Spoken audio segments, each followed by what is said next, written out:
بسم اللہ الرحمن الرحیم۔ گریٹ اسلامک ورلڈ کے تمام ویورز کو السلام علیکم۔ 10 محرم کے بعد اہل بیت علیہ السلام پر مصیبتوں کا نہ ختم ہونے والا سلسلہ شروع ہوا۔ جوان مارے گئے، بچے مارے گئے، پاک بیبیوں کے سروں سے چادریں چھین لی گئیں۔ یہ مہینہ مصیبتوں کا مہینہ ہے، لیکن کچھ اعمال ایسے ہیں جو انسان کو اس مہینے کی نحوست سے بچاتے ہیں۔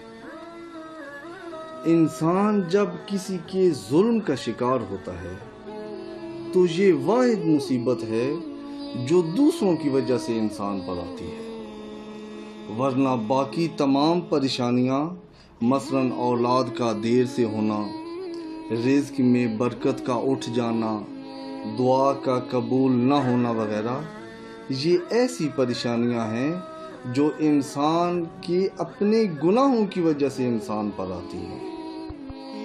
انسان چاہتے اور نہ چاہتے ہوئے بہت سے گناہ کر جاتا ہے لیکن مانتا نہیں۔ بعض دفعہ انسان اپنی طرف سے صحیح کام کر رہا ہوتا ہے لیکن در حقیقت وہ گناہ ہوتا ہے، کیونکہ انسان اپنے کسی کام کو غلط نہیں کہتا، اور یہ انسان کا سب سے بڑا قدم ہے ہلاکت کی طرف۔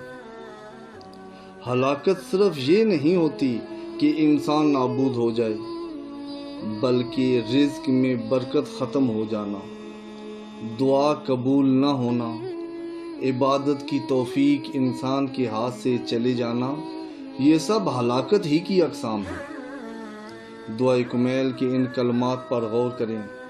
اللہم اغفر لی الذنوب التی تنزل النقام۔ اے خدایا میرے وہ گناہ معاف کر دے جن کی وجہ سے بلائیں نازل ہوتی ہیں۔ اللہم اغفر لی الذنوب التی تغیر النعام۔ اے خدایا میرے وہ گناہ معاف کر دے جو نعمتیں چھن جانے کا باعث بنتے ہیں۔ اللہم اغفر لی الذنوب التی تحبس الدعاء۔ اے خدایا میرے وہ گناہ معاف کر دے جو دعا کو قبول نہیں ہونے دیتے۔ نعمتوں کا چھن جانا، دعا کی قبولیت نہ ہونا، عبادت کی توفیق کا سلب ہو جانا، یہ سب ہلاکتوں کی اقسام ہیں اور یہ سب انسان کی گناہوں کا نتیجہ ہے۔ یہ تمام مصیبتیں گناہوں کی وجہ سے ہیں۔ جب وہ گناہ موجود ہیں جو دعا کو قبول نہیں ہونے دیتے تو جتنے مرضی انسان وظیفے کر لے کوئی فائدہ نہیں ہوگا۔ جب تک وہ گناہ معاف نہیں ہوں گے دعا قبول نہیں ہوگی۔ جب ایسے گناہ موجود ہوں جن کی وجہ سے نعمتیں چھن جاتی ہیں تو جتنے چاہے وظیفے کر لیں نعمت نہیں آئے گی۔ اس کا مطلب یہ نہیں کہ انسان یہ تصور کر لے کہ اب اس کی دعا قبول ہی نہیں ہوگی اور اب ہمارا کسی نعمت پر کوئی حق ہی نہیں ہے، ایسا نہیں ہے۔ استغفار کی نعمت بھی موجود ہے جو ہر بند دروازے کی کنجی ہے۔ حضرت امیر المومنین امام علی علیہ السلام نے فرمایا، روئے زمین میں 2 وسیلے ایسے ہیں جن کی وجہ سے عذاب الہی سے امان ہے۔ ان میں سے پہلا وسیلہ پیغمبر اعظم حضرت محمد مصطفیٰ صلی اللہ علیہ وآلہ وسلم کی ذات پاک تھی جو کہ اس دنیا سے رخصت ہو گئی، اور دوسرا وسیلہ استغفار ہے جو ہمیشہ سب کے لیے موجود ہے، بس اس کے ساتھ منسلک رہو۔ پھر امام علیہ السلام نے قرآن کریم کی یہ آیت پڑھی، وَمَا كَانَ اللَّهُ مُعَذِّبَهُمْ وَهُمْ يَسْتَغْفِرُونَ۔ خداوند متعال ان لوگوں پر کبھی عذاب نازل نہیں کرتا جو استغفار کرتے ہیں۔ استغفار سے مراد ہے گزشتہ گناہوں پر توبہ کرنا اور آئندہ نہ کرنے کا عزم کرنا۔ ایسا نہیں ہے کہ توبہ کرنے کے لیے کوئی لمبا چوڑا چلا کاٹنا پڑتا ہے، بلکہ توبہ فقط دل سے قصد کرنے کا نام ہے۔ ادھر انسان نے قصد کیا، ادھر خدا نے انسان کی تمام خطائیں معاف کر دی۔ ایک شخص شراب سے بھرا ہوا ایک برتن لے کر جا رہا تھا۔ راستے میں اس نے دیکھا آگے سے رسول خدا صلی اللہ علیہ وآلہ وسلم تشریف لا رہے ہیں۔ اس نے سوچا اگر آج پاک پیغمبر صلی اللہ علیہ وآلہ وسلم نے میرے ہاتھ میں شراب کا یہ برتن دیکھ لیا تو میری رسول خدا کی نظر میں کوئی عزت نہیں رہے گی۔ یہ سوچ کر اس نے دعا کی، یا خدایا آج اپنے حبیب کے سامنے میری عزت بچا لے، میں آئندہ شراب خوری نہیں کروں گا۔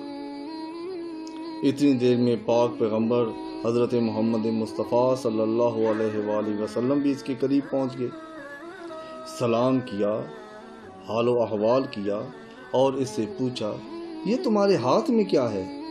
اس نے کہا یا رسول اللہ یہ سرکہ ہے۔ پیغمبر اعظم نے فرمایا مجھے دکھاؤ۔ اس نے ڈرتے ڈرتے وہ برتن رسول خدا صلی اللہ علیہ وآلہ وسلم کے ہاتھ میں دے دیا۔ رسول خدا حضرت محمد مصطفیٰ صلی اللہ علیہ وآلہ وسلم نے اس برتن میں سے کچھ اپنے ہاتھ پر ڈالا، وہ واقعاً سرکہ تھا۔ اس شخص نے جب یہ دیکھا تو رونا شروع کر دیا۔ پاک پیغمبر صلی اللہ علیہ وآلہ وسلم نے پوچھا تم رو کیوں رہے ہو؟ اس نے کہا یا رسول اللہ یہ شراب تھی، یہ سرکہ نہیں تھا۔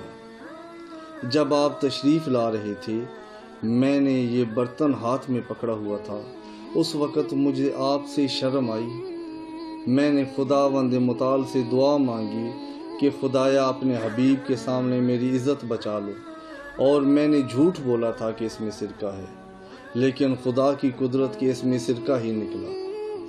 رسول خدا صلی اللہ علیہ وآلہ وسلم مسکرائے اور فرمایا خداوند متعال اپنے بندوں کی توبہ کا منتظر رہتا ہے۔ خدا ہر وقت چاہتا ہے کہ اپنے بندوں کے گناہوں کو ان کی نیکیوں میں تبدیل کر دے۔ یہ انسان ہے جو توبہ میں تاخیر کرتا ہے۔ 14 محرم سے لے کر 20 محرم تک ہر روز صدقہ دیں اور ہر نماز کے بعد 70 مرتبہ پڑھیں استغفر اللہ ربی و اتوب الیہ۔ نحوست آپ کے گھر سے ہمیشہ دور رہے گی اور رزق آپ کے گھر میں بارش کی طرح برسے گا۔